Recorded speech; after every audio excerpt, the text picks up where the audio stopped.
a respeito das proteínas, né? Todas elas são compostas, então, por aminoácidos.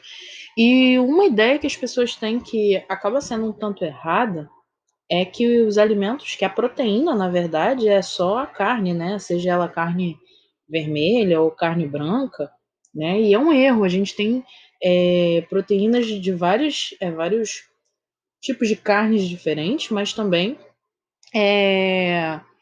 em relação a partes vegetais também, há alimentos de origem vegetal, né? Então, não é só nas carnes, não tão só, a gente não tem só proteínas em alimentos de origem animal, não, tá? E aqui a gente tem um exemplo, por exemplo, né, de 10 alimentos que são ricos, né? O próprio peixe, frango, o queijo, né?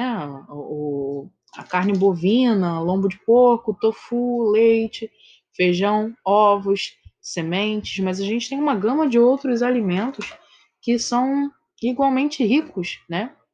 Nesse tipo de nutriente. Então, para a gente perder o costume de associar proteína como sendo somente a carne, inclusive nas refeições, né? É muito comum que a gente escute as pessoas falando: o dia sem proteína, né?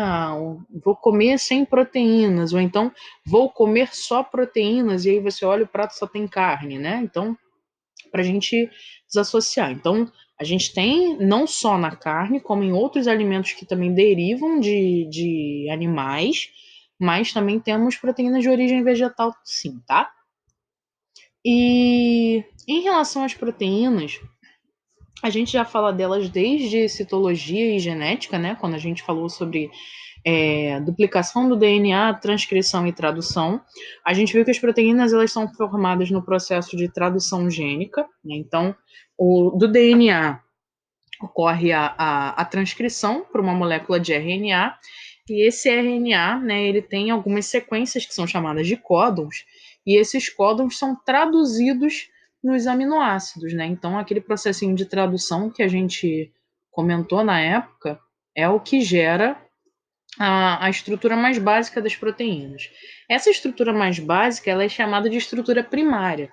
Então, essa estrutura primária são os aminoácidos em si, né, ligados uns aos outros, numa espécie de cadeia linear.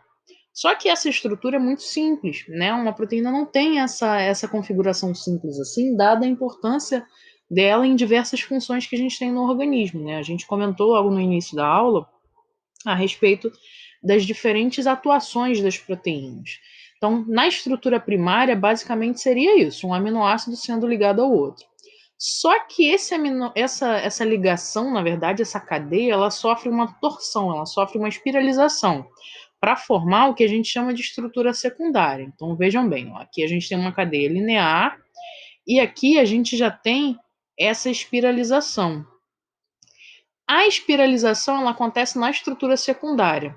Só que eu posso ter um grau de torção, digamos assim, né, maior, formando uma estrutura tridimensional. Essa estrutura tridimensional é chamada de estrutura terciária.